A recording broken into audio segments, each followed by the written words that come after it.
It may be Thanksgiving weekend for the rest of us, but nobody around Washington seems to be giving thanks these days. Welcome back into Liberty Nation Radio, a production of LibertyNation.com and heard from coast to coast on the Radio America Network. Stacey Abrams is not giving thanks, claiming the governor's seat in Georgia was stolen from her. We'll examine those claims and the ones made by Republicans about shenanigans in Broward County, Florida, and broaden the discussion to the state of the American electoral system when we're joined in just a moment by acclaimed journalist and voting fraud expert, John Fund. We saw another one of those obscure district court judges rule that President Trump can't stop people from entering the country when they're breaking the law. Trump then ruffles feathers by essentially exonerating Saudi Arabia in the gruesome murder of Jamal Khashoggi for the sake of the American economy, and then the stock market takes a nosedive. We'll talk about all of that, plus we'll cue up LibertyNation.com legal affairs editor Scott Cosenza for Talkin' Liberty. Well, one of the enduring legacies of the 2018 midterm elections, in addition to the Democrats winning back the House, is stinging accusations by both parties of voter fraud and official corruption in at least 3 races, in Florida, of course, and Georgia. And here to sort things out for us is a man familiar to many of you and author of 2 important books on voter fraud, one entitled Stealing Elections, the other Who's Counting? John Fund, who's seen it all over the years and is currently national affairs columnist for National Review Online and a senior editor at the American Spectator. Welcome to Liberty Nation, Mr. Fund. Thanks, Tim. Happy to be with you. So appreciated. So Republicans say Democrats tried to fabricate votes in Florida after the clock ran out on election night. And Democrats say the Republican who won for governor of Georgia commandeered his own victory by engaging in all manner of voter suppression techniques. Which of these is true? One of them? Both? Neither? Well, let's look at the big picture first and work down. About 40% of the American people have zero confidence that their vote is going to be counted accurately or fairly. And that's a big problem for our democracy and our republic, because if people are that cynical about things, voter turnout is lower, people have less confidence in the outcome of the election, and view the actions of the government as less legitimate than they otherwise would be. So we all have a stake in improving our election process and improving the perception of it. And in 2002, after the Florida meltdown with Bush v. Gore, Congress passed a law called the Help America Vote Act. And what they said is, we're going to provide money to the states for better voting machines and systems, but the states have an obligation to clean up their voter rolls and act more responsibly and try to preserve election integrity. That was bipartisan. Senator Chris Dodd, the Democratic co-sponsor, said, we're a great country. We can make it both easy to vote and hard to cheat. We can do both. Well, at least under the Obama administration, the easy to vote part was fine. The hard to cheat part, they completely ignored it. What you now have is a situation where both in Florida and Georgia, you had election officials who were so incompetent, so disorganized, that you can't tell where the incompetence left off and where the fraud or conceivably voter suppression began. It's a national problem, not just a Florida and Georgia problem.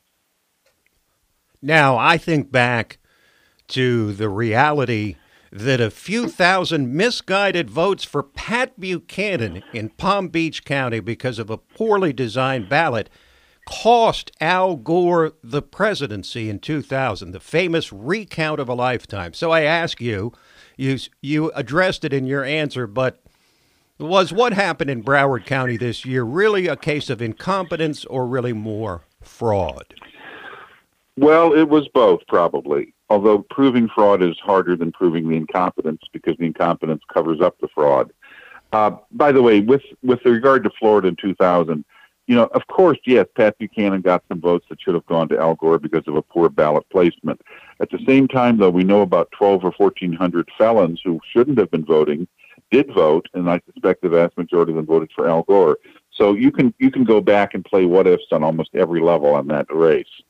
But what happened in Broward County was two things: very poor ballot placement for the Senate race, which meant about 32,000 fewer people voted on that line. If they split about the way that they split countywide, the race would have been within a few hundred votes.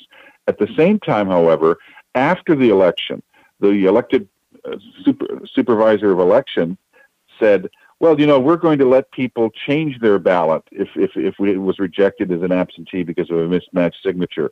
And there's allegations that they allowed people to come in far later than the legal limit, as late as a week after the election, to try to change their ballot, to try to, I suspect, give more votes to Mr. Gillum. This elected Board of Supervisors head, Brenda Snipes, had been sanctioned by judges in the past for failing to meet transparency and open record laws, for reporting election results before the polls closed, for all kinds of problems. Her problems were so great, she resigned this week. Right. She just left the office. I mean, she's out the building. And by the way, her predecessor had to be forcibly removed by marshals. That's how she got the job originally. Her predecessor was so incompetent and fraud-stained that she had to do that. So Broward County is a sinkhole of not only competence but fraud. And I suspect the new governor, Republican Ron DeSantis, is going to try to find some election professional who can make sense of it, because for the last 20 years, the county has been an embarrassment, and we don't want them dictating the result of the 2020 presidential election like they did in 2000. Indeed. And I've heard many other county election supervisors in Florida outraged at this because, of course, the whole state gets smeared by the incompetence or fraud of Broward County. As we continue with John Fund here on Liberty Nation, let's go to the other side here, John. There was outrage on the left about the Georgia gubernatorial race, charges that Secretary of State Brian Kemp put up all kinds of obstacles to minority voters, purging hundreds of thousands of people from the voter rolls, closing a lot of polling places, generating long lines in heavy minority districts. Doesn't, at the very least, the very notion of a Secretary of State at the state level, the person usually responsible for supervising elections, being in charge of his own election raise red flags by itself? Well, it certainly does in the view of many in the public. But there's a couple things we have to remember. One is the actual supervision of the elections takes place at the county or city level. The Secretary of State in almost every state exercises a ministerial function. They coordinate the county activities. They conduct oversight over the counties, but they don't actually run the elections. They don't actually count the votes. But most people don't know that. They think the Secretary of State runs the election system. So just for perception purposes, I think it would be better to go to a nonpartisan Secretary of State system, so you don't have this problem that you had not only in Georgia but in a couple other states where Secretary of State was running. The counties run the elections. And all of the problems that resulted, for example, in Florida or in Georgia were at the county level. Now, the one thing that the Secretary of State did have responsibility for in Georgia was the list of the maintenance of the statewide list of registered voters. That list hadn't been cleaned up since 2012 or 2011. There were clear problems. 15 to 20% of people, had moved, had died, had left the state, and the list had to be cleaned up, because if you have a bad list, just like with anything, you're going to have potential problems, and people can misrepresent themselves, impersonate someone else. So this was a routine cleansing of the list. And basically, what people forgot was, even if you were thrown off the list, even if you were flagged as somebody that had to be asked questions about or show your ID, you could still vote. All you had to do was cast a provisional ballot on Election Day at the polls, and then clear up whatever bad information was on your voting roll or voting record. And that took care of the whole problem.